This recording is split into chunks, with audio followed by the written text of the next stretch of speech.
자, 12회차입니다. 자, 매불망 빠지지 말고 잘 들으시면 여러 차례 도움이 될 거고요. 여러분들에게.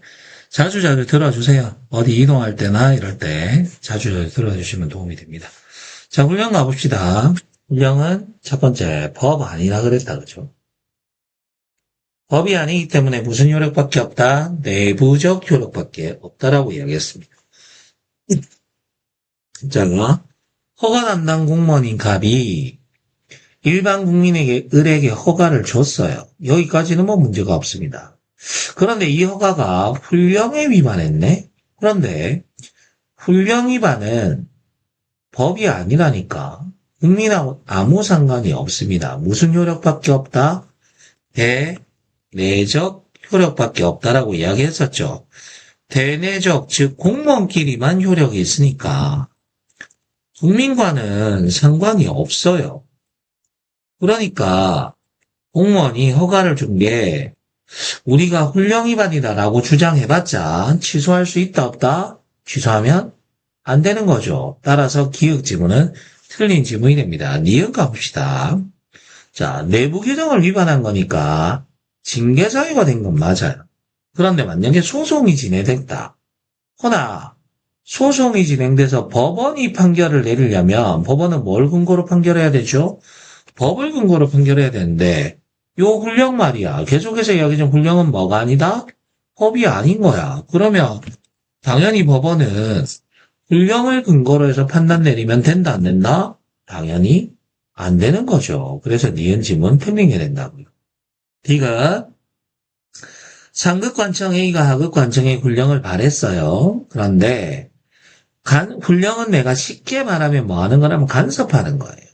그러면 일단 하급관청이 할 수 있는 일만 간섭해야 되는 거지 하급관청이 알아서 해야 되는 사항이다. 그러면 간섭하면 안 됩니다. 그래서 독립된 범위에 속하는 사항이 아니에요. 아니면 괜찮아요. 그러면 불형식상 요건을 결한 게 아니고 충족한 거죠. 충족. 만약에 독립된 사항에 속하는 사항이면 독립된 권한에 속하는 사항이면 당연히 훈령으로 간섭하면 안 되니까 요건을 결한 거지만 그게 아니라면 간섭해도 되거든. 그러니까 이것도 틀린 거고요. 리을. 상급기관은 실질적 요건에 대해서는 상급기관이 검토를 하고 하급기관의 심사권이 없죠. 그러나 뭐죠? 중대명백한 하자, 누가 봐도 명백하게 범죄를 구성하는 경우. 이런 경우에는 아무 생각 없이 복종하면 하급기관에도 책임을 물을 수가 있는 경우가 있다 그랬죠. 어떤 경우라고? 중대 명백한 하자가 있는데 그걸 생각도 안 하고 따라갔다. 또는 명백하게 범죄를 구성하더란 말이야. 명백하게 범죄를 구성하는데 아무 생각 없이 따라갔다면 하급관청에도 책임을 물을 수 있는 게 되기 때문에 맞는 건 없다. 그죠? 그래서 답은 1번이 되겠네요. 자, 2번 봅시다. 인사혁신처 소속의 소청심사위원회. 자, 상임위원은 매일 출근해야 되죠? 다른 직무를 겸할 수 없습니다. 우리 임기 3년짜리 5개 있었죠. 국가인권위원회, 국가경찰위원회, 시도자치경찰위원회, 소청심사위원회, 언론중재위원회니까 3년 맞고요. 한 번만 연임할 수 있다. 기억지문 맞습니다. 니은 위원장과 위원은 인사혁신처장이 제청하고 국무총리 경우에서 대통령이 임명한다. 니은 지문 맞고요. 그리고 3번 디귿 부교수 이상이죠. 그리고 5년이죠. 우리 33 그래서 3급 이상 공무원은 3년 이상. 나머지 자격 요건은 5년 이상이죠. 법관, 검사, 변호사 5년 이상. 부교수 이상 5년 이상이니까 디귿집은 틀렸다. 그죠? 방금 설명했던 것처럼 리을집은 3급 이상 3년 이상 근무했어요. 공무원인데 비상임위원 하면 안 되죠. 비상임위원 하면 회의가 열릴 때만 들어오기 때문에 공무원은 비상임이 돼버리면 이쪽 일 저쪽 일 다 안 된다고요. 무조건 상임만 가능하니까 리을 틀렸네요. 그 다음 소청심사위원회가 소청사건을 심사하기 위해서 징계 요구 기관이나 관계 기관의 소속 공무원을 증인으로 소환하면 지금 대상자 입장에서는 징계 절차를 거치고 소청해 왔으니까 본인의 신분이 되게 불안정한 상태란 말이야. 빨리빨리 해줘야 돼요. 따라서 해당 기관장은 이에 따라야 한다. 이렇게 되는 거죠. 따를 수 있다가 아니라 무조건 따라야 합니다.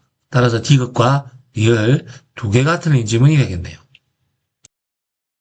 자, 3번 적극행정에 관한 문제가 나옵니다. 최근에 적극행정에 관한 문제가 자주 나오고 있고 그 범위도 넓어지고 있어요. 최근에 적극행정 운영 규정 2번이나 11월 11일, 12월 30일에 걸쳐 2번이나 개정이 됐기 때문에 적극행정 파트는 조금 자세히 보실 필요가 있습니다.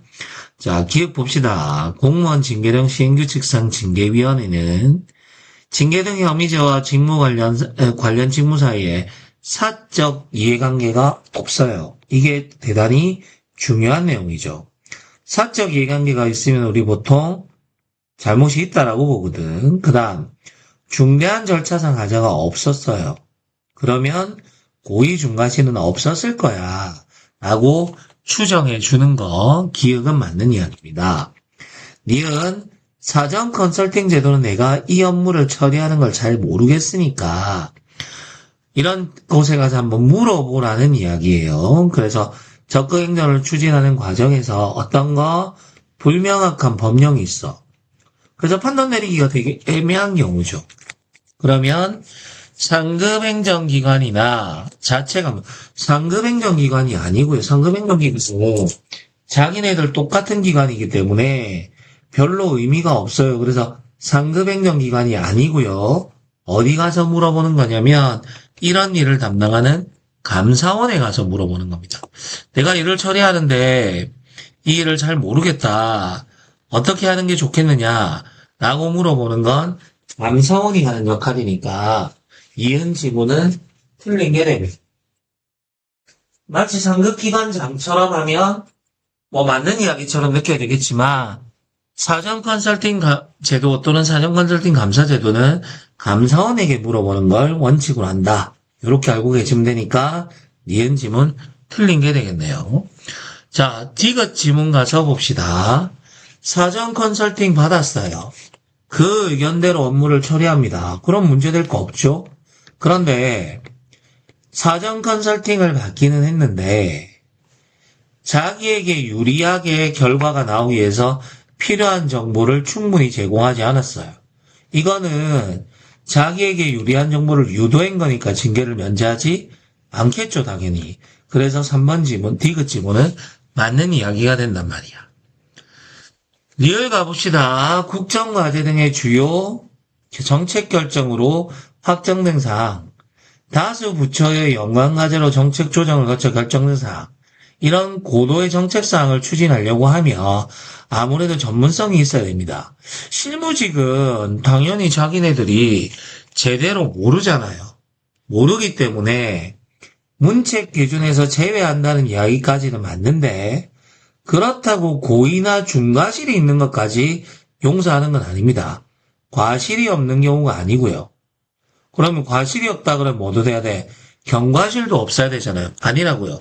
고의나 중대한 과실만 없으면 됩니다. 중과실만 없는 경우면 충분하다고요.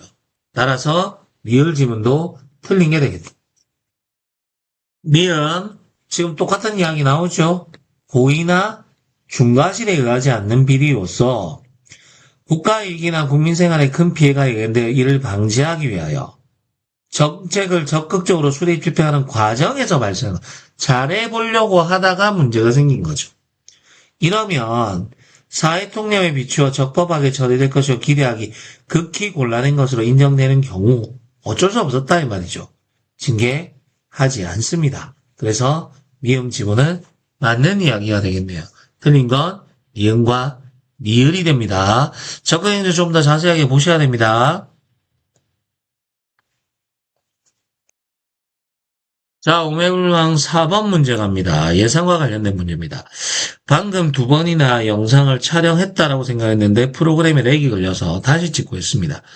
영상을 올려드리면 생각보다는 조회수가 높지는 않은데 촬영을 하는 제 입장에서는 이렇게 오류가 걸리는 경우도 되게 많기 때문에 여러 차례 다시 촬영하는 경우도 많이 있습니다. 어쨌든 텐션 떨어지지 않고 강의를 올려드리고 있으니 여러분들도 빠지지 말고 좀 들어주시길 바랍니다. 자, 예산의 편성과 관련된 이야기 나오죠.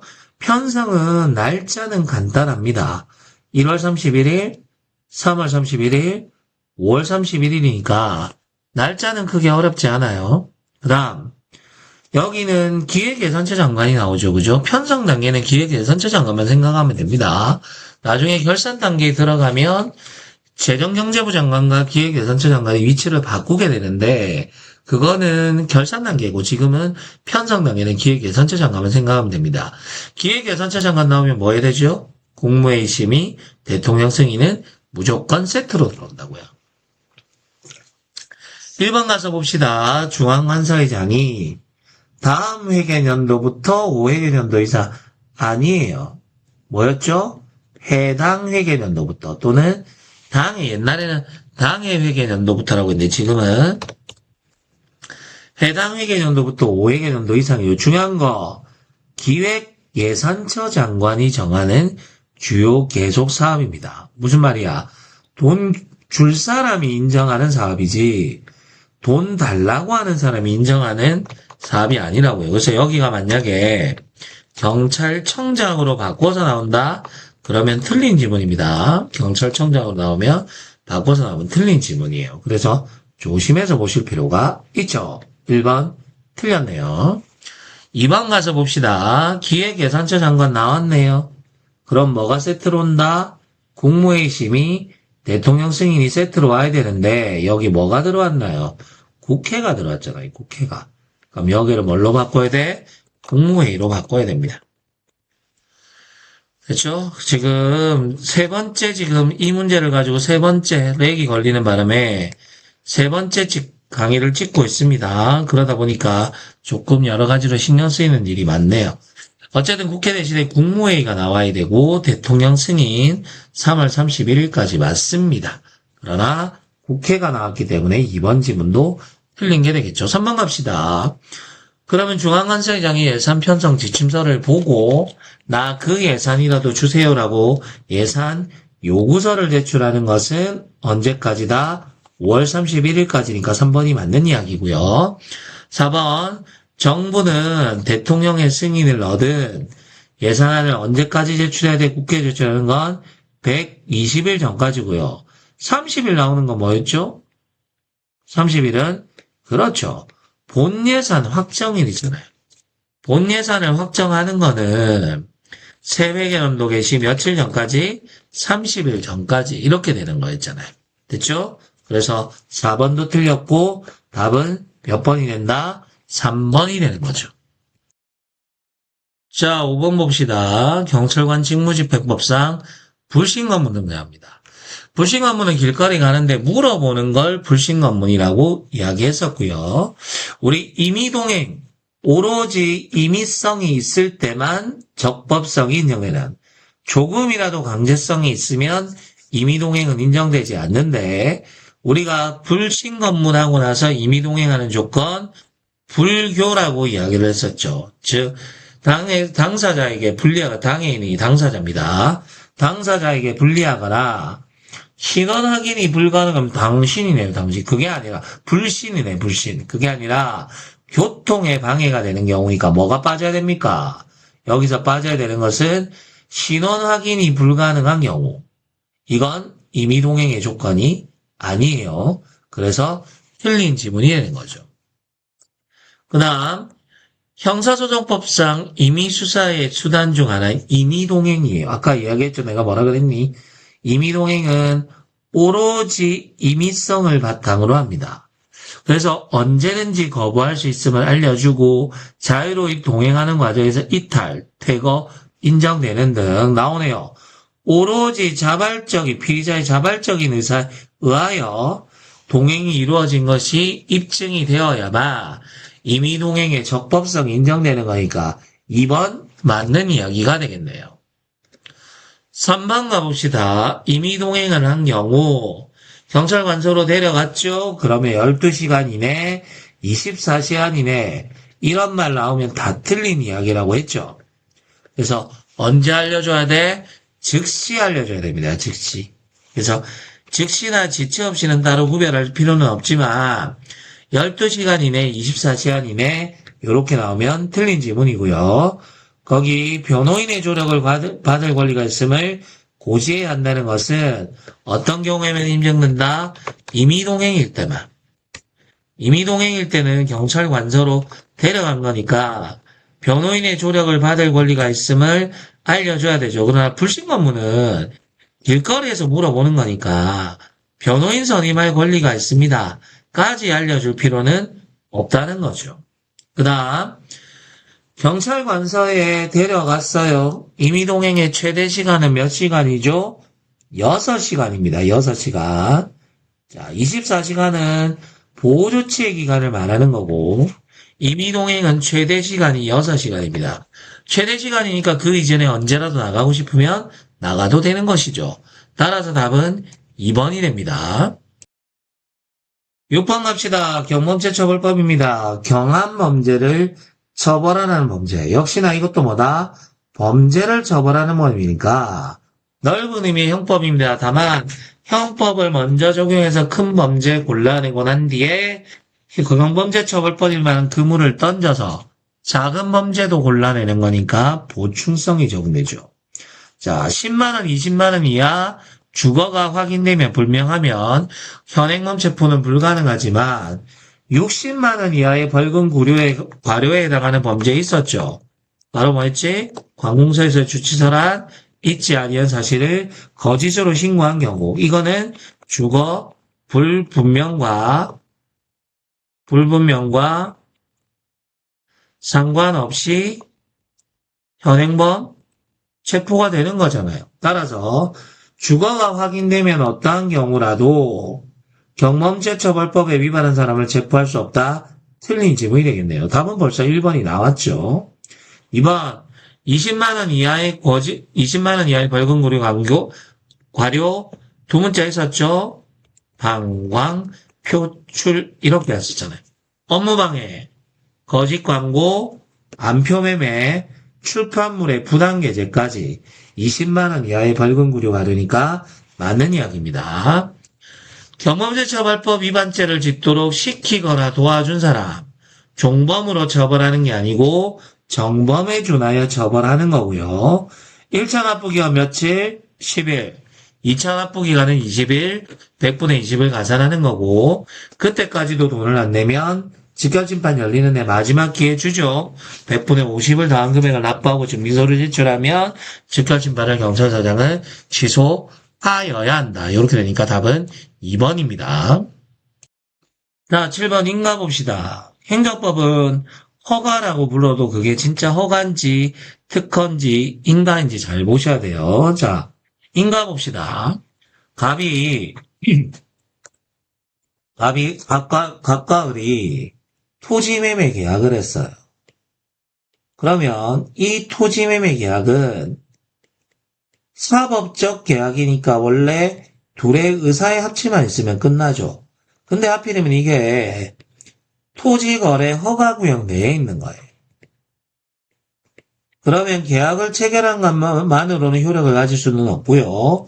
어떤 경우에 행정청이 너네는 투기 목적이 없으니까 해도 돼 라고 허락을 해주면 그 허가가 인가가 되고 이 인가에 의해서 효력이 완성되죠. 그래서 인가는 보충성을 가진다. 이렇게 표현하는 거예요. 인가와 특허를 구별하는 것은 인가는 원래 행위가 있는데 법률 행위가 있는데 인가를 통해서 효력이 완성되는 거고요. 특허는 세상에 없던 게 생겨나는 겁니다. 됐죠? 그래서 인가 보세요. 당사자의 법률 행위를 보충해서 법률적 효력을 완성시키는 거 인가 맞습니다. 그 다음 인가는 기본행위의 하자가 있으면 기본행위를 다투고 인가의 하자가 있으면 인가를 다투는 거예요. 근데 매매계약 자체가 무효면 기본행위가 무효면 인가는 효력이 없는 발생한 적이 없는 계약에 대해서 인가가 내려진 거니까 당연히 인가도 무효가 된다. 2번 맞는 이야기죠. 3번 기본행위의 하자가 있으면 기본행위 다투는 거 맞습니다. 기본행위 하자를 이유로 인과 다투면 안 된다고 방금 이야기했잖아요. 답은 3번이네. 4번. 법률의 개요를 보충적 해주니까 상대방이 신청이 있어야 인가를 할 수 있겠죠. 우리 계약 맺었으니까 허락해주세요. 라고 이야기하는 거지. 계약을 맺었는데 인가 달라는 이야기를 안 해. 그런데 행정청이 찾아다니면서 인가 준다? 행정청이 주도적으로 인가를 줄 수는 없어요. 그래서 맞는 이야기. 7번 답은 3번이 되는 겁니다. 8번 갑시다. 경비업 딱 등장합니다. 경비업 등장하면 시신, 고송, 특기, 언제? 혼잡할 때 라고 이야기했죠. 그래서 항상 시험에 나오면 제가 뭐라 그랬죠? 특수경비와 기계경비 먼저 보라 그랬죠. 자, 특수경비 등장하면 공항, 항공기 포함이에요. 따라서 1번 맞네요. 2번 기계경비 보세요. 경비 대상 시설에 설치한 기기가 뭡니까? 감지시설이잖아. 감지시설. 이 감지시설에서 감지 송신된 정보는 어디로 보내야 돼? 경비회사에 보내야 되니까 경비 대상 시설에 있으면 안 되잖아요. 경비 대상 시설 외의 장소에 있어야죠. 그래야 경비업체에 정보가 모여서 출동할 거 아니야. 답은 자동으로 2번이 됩니다. 그래서 항상 경비업 문제가 나오면 아까 말씀드린 대로 기계경비와 특수경비 먼저 보시고요. 그 다음에 나머지들 보면 됩니다. 시설경비 업무, 국가 중요시설 같은 거 경비하는 거고 신변보호는 보디가드니까 뭘 보호하는 거야? 사람의 생명이나 신체를 보호하는 거지 재산 보호하는 건 아니거든. 재산이 들어오면 틀린 지문이 됩니다. 자, 9번 성매매, 알선 등 행위 처벌에 관한 법률.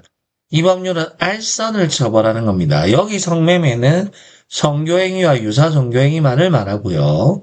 수치심을 일으키는 행위나 자유행위는 아청법의 처벌 대상이지만 성매매는 아니에요. 기획지문 맞습니다. 니은 성매매 알선은 세 가지가 있죠. 소개하는 거 있고요. 그 다음 장소를 제공하는 것이 있고 세 번째 알면서 토지나 자금이나 건물을 제공하는 경우도 있죠. 그러니까 장소를 제공하는 것도 포함이고 성매매 피해자는 본인이 원해서 성매매를 한 게 아니기 때문에 보호 대상이지 처벌 대상이 아니죠.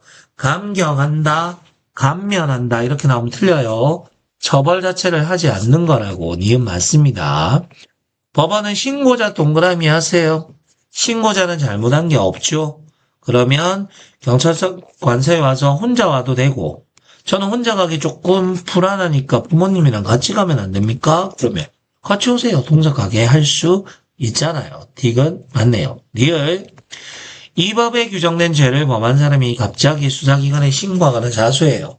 어쩌다가 한 번 한 거나 알선한 거나 업으로 해서 막대한 수익을 올리다가 수사망이 좁혀오니까 일부러 신고한 거랑 자수한 거랑 다르죠.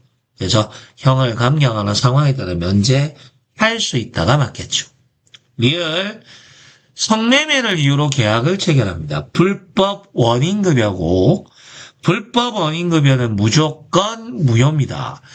이건 처분이 아니니까 사실은 공정력이나 말을 붙이기는 곤란하지만 논리는 다 똑같아요. 취소면 일단 유효이기 때문에 잘못하면 채무가 발생할 수 있거든. 그런데 불법 원인급여는 애시당초 무효로 보는 겁니다. 리을과 미음이 틀렸고 기역, 니은, 디귿이 맞으니까 3개가 옳은 설명이 되겠네요. 자, 10번 갑시다. 북한 이탈 주민 보호 및 정착 지원에 관한 법률. 대한민국은 보호 대상자 상호주의 아니에요. 상호주의는 국가 간의 이야기고 외국가의 이야기고 우리는 북한 이탈 주민은 동포라는 입장에서 더 많이 보호해줍니다. 더 많이 보호해준다. 인도주의죠. 1번 틀렸고요. 2번 통일부 장관이 보호 여부를 결정하는 건 맞는데 북한 이탈 주민이 들어오면 이 사람은 간첩일 수도 있기 때문에 임시로 사람들을 불러놓고 조사하는 건 국가정보원장이 합니다. 그런데 국가정보원장이 확인해보니까 이 사람이 약간 간첩인 것 같아요. 그러면 보호하면 안 됩니다. 보호 여부를 결정하고 국방부 장관 대신에 국정원장이죠. 결과를 지체 없이 통일부 장관과 보호 신청자에게 통보하거나 알려야 됩니다. 3번 가서 봅시다. 통일부 장관이 북한과 관련해서 컨트롤 타워인데 거주지에 들어오고 나면 신변 안전 조치할 수 있어요. 다만 통일부 장관은 군이나 경찰을 동원할 수 있는 권한이 없기 때문에 만약에 북한 이탈 주민 중에 권력자 또는 중요한 사람이 내려오면 군이나 경찰의 도움을 받아야 되거든. 그러니까 국방부 장관이나 경찰청장이 협조를 요청할 수 있고 협조 요청을 받은 국방부 장관은 당연히 협조하겠죠. 3번이 답입니다. 4번 제가 어릴 때 북한 그 전투기 조종사가 한국으로 남한으로 넘어온 적이 있어요. 이 사람의 신분 또는 사상만 검증이 되면 국군으로 임명하면 북한 군사 주요 요직을 다 할 수 있으니까 당연히 우리 입장에선 좋은 일이죠. 따라서 국군으로 특별 임명할 수 있다. 이렇게 돼야 되니까 4번이 틀린 게 됩니다.